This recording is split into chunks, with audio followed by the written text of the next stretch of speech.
Le 30 juillet 2018, après 4 ans, 4 longues années d'attente pour les familles du MH370, le rapport final tombe. Presque 500 pages. Oui, 500 pages pour dire, en gros, qu'on ne sait pas. C'est ça. Incapable de déterminer la cause réelle de la disparition des 239 personnes à bord.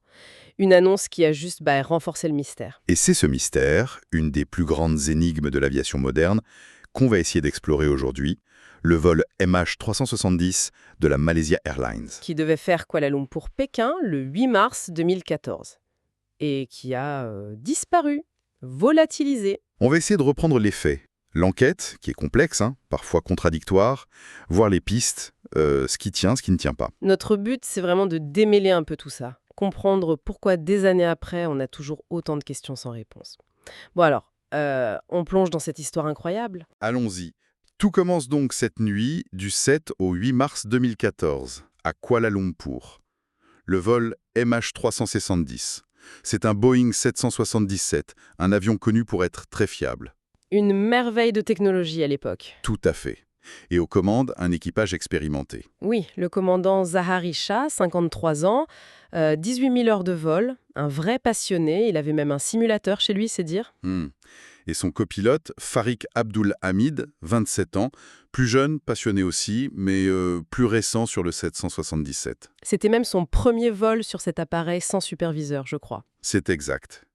Et à bord, 227 passagers. Majoritairement des Chinois, des Malaisiens, mais il y avait aussi une famille française, les Watrello, et un groupe qui a fait parler de lui, 20 ingénieurs de Friskel. Bon oui, une boîte d'électronique de pointe, et un Américain d'IBM, Philip Wood. Bref, un vol assez classique au départ. Le décollage se passe bien, vers minuit et demi, heure locale. L'avion monte à son altitude de croisière, 35 000 pieds, météo bonne, rien à signaler. Vraiment le vol de routine. Le dernier contact radio, c'est à 1h19 du matin. Pile au moment où il quitte l'espace aérien malaisien pour entrer dans celui du Vietnam. Exactement, et le message est banal. Good night Malaysia 360. Enfin, bonne nuit Malaysia 360. Et là, 2 minutes plus tard, 1h21, silence radio. Plus rien. L'avion disparaît des écrans radars civils. Le transpondeur, ce petit appareil qui dit « je suis là, voici mon altitude, mon numéro de vol », il arrête d'émettre. Arrêt brutal. Et ce qui est fou, c'est que presque au même moment, un autre système, l'ACARS, Celui qui envoie les données techniques de l'avion au sol. c'est ça, via satellite, il est coupé aussi. Les deux en même temps. Quasiment. Et ça, c'est un point crucial. La quasi-simultanéité de la coupure de deux systèmes de communication différents, ça suggère très fort une action. Une action, pas une simple panne. Une action délibérée, oui, plutôt qu'un incident technique foudroyant. Ça oriente tout de suite l'enquête d'une certaine manière. Une action délibérée. Et pourtant, la suite est presque aussi troublante. C'est la lenteur de la réaction des autorités. Ah oui, ça c'est un autre point d'interrogation majeur. Normalement, quand on perd le contact comme ça, il y a des protocoles très stricts. Inserfa, alerfa, détresse-fa. Des phases d'alerte graduelles, quoi. Voilà. Avec des délais précis pour chaque étape, pour vérifier, alerter, lancer les secours. Mais là, entre le dernier message à 1h19 et le lancement officiel des recherches à 5h30 du matin, il se passe quoi? Presque 4 heures? 4 heures de flottement. C'est énorme. Les contrôleurs malaisiens, vietnamiens, ils ne voient plus l'avion. Problème technique, serrère, humaine, mauvaise couverture radar, on ne sait pas trop ce qu'ils pensent à ce moment-là. Et pendant ce temps, l'armée malaisienne, elle a des radars primaires, non? Qui peuvent voir un avion même sans transpondeur? Absolument. Et c'est la grande question, pourquoi l'armée de l'air n'a pas réagi plus tôt? Surtout si, comme on l'apprendra plus tard, l'avion a fait demi-tour et est repassé au-dessus de leur territoire. La réponse officielle donnée après coup par le ministre de la Défense, elle est... comment dire? Assez désarmante. Il a dit en substance, on l'a vu sur nos radars, mais on a jugé que ce n'était pas une menace, c'était un vol commercial identifié comme ami. Donc on n'a rien fait. Voilà, une justification que beaucoup d'experts ont trouvée stupéfiante. Surtout dans le contexte post-11 septembre. Pendant ces heures de silence et d'inaction, à Pékin, c'est l'angoisse qui monte pour les familles qui attendent. D'abord, un retard annoncé. Puis la nouvelle terrible, l'avion a disparu. Les témoignages, notamment celui de Ghislain Vatrelos, décrivent une attente insoutenable. une communication chaotique de la compagnie aérienne. Oui, c'est un des premiers gros dysfonctionnements de cette affaire, cette gestion initiale. Imaginez, un avion s'évanouit et pendant des heures, on a l'impression que personne ne s'active vraiment. Ça a forcément semé le doute dès le départ. Alors, quelles sont les premières pistes explorées à ce moment-là? L'accident, j'imagine? Oui, la piste classique. Une météo exécrable. Non, on l'a dit, il faisait beau. Un atterrissage d'urgence sur une île déserte façon Lost. Peu probable sans appel de détresse, non? Avec autant de téléphones à bord. Exactement. Si l'avion était en difficulté, mais encore pilotable, on imagine mal que personne n'ait pu envoyer un message, un appel. Donc cette hypothèse semble faible. Ensuite, il y a eu l'histoire des passagers clandestins. Ah oui, des 2 Iraniens avec des passeports volés, un Autrichien et un Italien. Ils les avaient achetés ensemble en Thaïlande. Ça a tout de suite fait tilt. Terrorisme. Et ça a aussi soulevé des questions sur la sécurité à l'aéroport de Kuala Lumpur, Tout à fait. contrôle jugé laxiste par certains observateurs, mais la police malaisienne a assez vite conclu que ces 2 jeunes hommes cherchaient juste à émigrer en Europe. Pas de lien terroriste établi. La piste a été écartée, en tout cas pour eux. On se tourne alors vers l'équipage. Le copilote, Farik Abdul Hamid. Jeune, quelques petites histoires passées, genre inviter des passagères dans le cockpit. En 2011. Pas très réglementaire, mais bon. On a aussi parlé d'un appel téléphonique qu'il aurait essayé de passer juste avant la disparition. Mais rien de probant au final, hein. Non, rien qui prouve une implication directe dans un acte malveillant. Et le commandant, Zahari Shah, l'homme très expérimenté, son simulateur de vol a quand même intrigué. Le fait qu'il s'entraînait sur des atterrissages sur des pistes très courtes, un peu perdues au milieu de l'océan Indien, ça a forcément attiré l'attention. La thèse du suicide du pilote, elle a été étudiée, hein. C'est déjà arrivé malheureusement. Elle a été sérieusement étudiée, mais elle colle mal avec certains éléments. D'abord, la complexité des manœuvres, qui semblent avoir été effectuées après la disparition. Ce n'est pas le scénario typique. Et puis, pas de signe avant-coureur, de lettres, de messages. Non, rien de clair. Et l'analyse de son simulateur, même si elle a montré ses entraînements étranges, n'a pas révélé de simulation précise du vol final du MH370, tel qu'on le suppose. Donc la piste suicide existe, mais elle n'est pas privilégiée. D'accord. Et il y a une autre piste qui a mis du temps à sortir, c'est celle du chargement. Pourquoi on a mis cette semaine à savoir ce qu'il y avait dans la soute? Ça aussi, c'est une étrangeté. Et quand la liste est enfin sortie, le contenu était particulier. 2 tonnes de mangoustans frais. Des fruits exotiques. On a dit que ce n'était pas la saison, c'est ça? Certains l'ont dit, oui, même si ça a été débattu, mais ce qui a surtout retenu l'attention, c'est la présence de batteries au lithium. Ah, les fameuses batteries. On a d'abord parlé d'une quantité énorme, plus de 2 tonnes. Oui, puis le chiffre a été rectifié à environ 200 kilos. Ce qui reste notable, parce que leur transport en soute passager est très encadré. À cause du risque d'incendie. Exactement. Ces batteries peuvent s'enflammer spontanément. On a eu le cas du crash d'un cargo UPS à Dubaï en 2010, à cause de ça. Donc l'hypothèse d'un incendie à bord du MH370 partit de ces batteries. C'est techniquement plausible. Un feu violent en soute aurait pu détruire les systèmes de communication, provoquer une dépressurisation rapide, peut-être explosive. Et du coup, tout le monde à bord aurait pu être asphyxié très vite, comme pour le vol Helios en 2005. C'est un scénario possible. L'avion, devenu incontrôlable mais toujours en état de vol, aurait continué sur sa lancée en pilote automatique jusqu'à tomber en panne de carburant. Mais les pilotes, ils ont des masques à oxygène, non? Ils sont entraînés à réagir très vite en cas de fumée ou de dépressurisation. C'est le contre-argument principal. En théorie, ils auraient dû avoir le temps de mettre leur masque.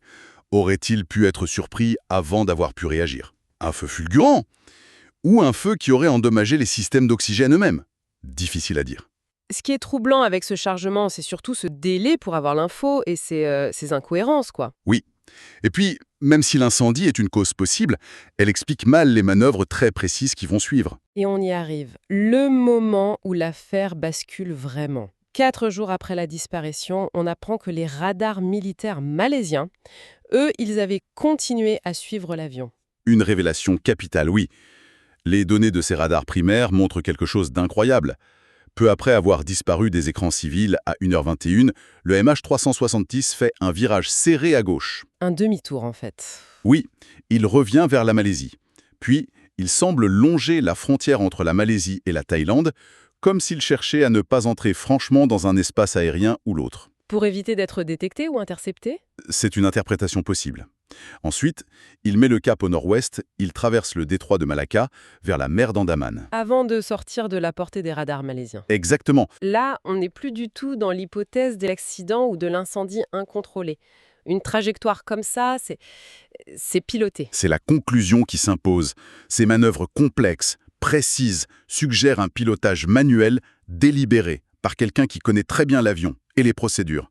L'hypothèse accidentelle devient très improbable. Et ce n'est pas fini. Une semaine après la disparition, autre révélation choc, cette fois via la société de satellites Inmarsat. Oui, Inmarsat. Il découvre que, même si l'ACARS était coupé, Donc, plus de données techniques envoyées, voilà, le modem satellite de l'avion, lui, est resté allumé. Et il a continué à répondre à des signaux de routine envoyés par un de leurs satellites géostationnaires au-dessus de l'océan Indien. Des pings horaires. des pings, c'est-à-dire juste un signal « je suis là », en quelque sorte. Ça ne donne pas la position GPS. Mais en analysant le temps de réponse du signal et un effet physique appelé effet Doppler, ils peuvent calculer la distance entre l'avion et le satellite. Exactement. Ça donne un grand arc de cercle sur la carte, une ligne de position possible pour l'avion à chaque heure où un ping a été reçu. Et en mettant bout à bout ces arcs, Et en calculant la quantité de carburant probable, ils ont pu déterminer deux choses fondamentales. 1. L'avion a continué à voler pendant près de 7 heures après sa disparition des radars militaires. 7 heures. 7 heures de vol fantôme. Et 2. En recoupant ces arcs avec les dernières données radar et la quantité de carburant, la trajectoire la plus probable mène plein sud. Vers l'immensité de l'océan Indien. Loin de toute terre, de toute route aérienne habituelle. C'est ça.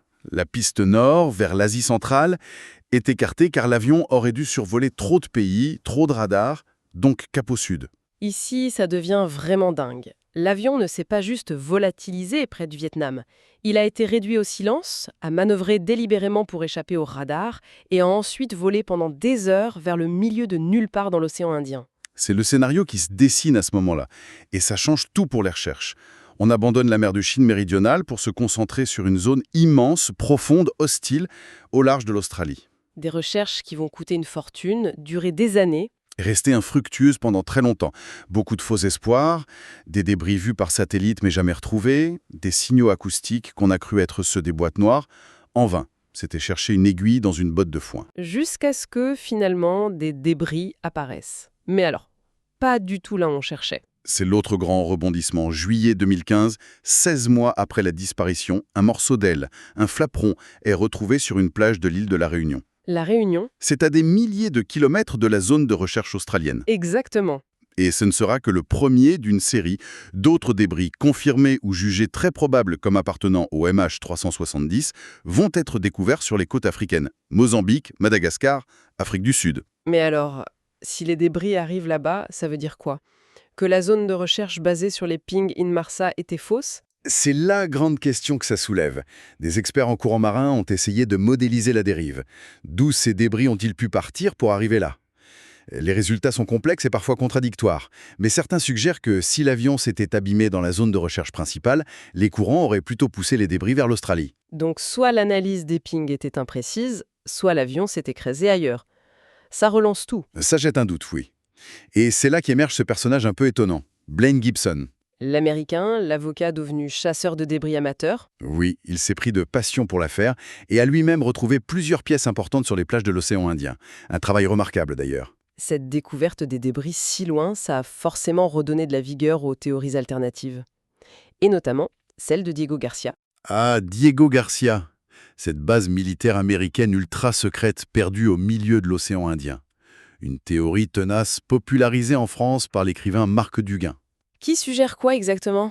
Que l'avion aurait été détourné vers la base. L'idée générale, c'est que l'avion, pour une raison X ou Y, aurait mis le cap sur Diego Garcia. Soit volontairement, par quelqu'un à bord, soit parce qu'il y aurait été forcé ou même intercepté. Intercepté et abattu. C'est le scénario le plus extrême de cette théorie.